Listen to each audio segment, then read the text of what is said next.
ਕਰਮਾ ਬਾਜ ਪਿਆਰਿਆ ਜੂਨ ਕੋਈ ਨਾ, ਭਾਵੇਂ ਸਿਰ ਤੇ ਲਾਲਾਂ ਦੀ ਪੰਡ ਹੋਵੇ। ਬੀਜੀ ਕਣਕ ਤੇ ਉੱਗ ਪਗਾੜ ਪੈਂਦਾ, ਭਾਵੇਂ ਖਾਸ ਨਿਆਈ ਦੀ ਵੰਡ ਹੋਵੇ। ਖਰੇ ਹੋ ਕੇ ਵਿਕਣ ਬਾਜ਼ਾਰ ਖੋਟੇ, ਭਾਵੇਂ ਖਾਸ ਦਨਾਈ ਦੀ ਵੰਡ ਹੋਵੇ।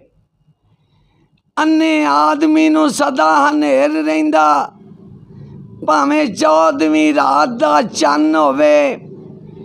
ਬੱਚੇ ਖੇਡਦੇ ਰਿਆਜਿਆ ਚੰਗੇ ਤਾਂ ਲੱਗਦੇ, ਜੇ ਆਪਣਾ ਵਿੱਚ ਫਰਜ਼ੰਦ ਹੋਵੇ। ਪਤਾ ਲੱਗਦਾ ਨਾਲ ਦੇ ਜੰਮਿਆਂ ਦਾ, ਜੇ ਵਿੱਚ ਮੈਦਾਨ ਦੇ ਜੰਗ ਹੋਵੇ।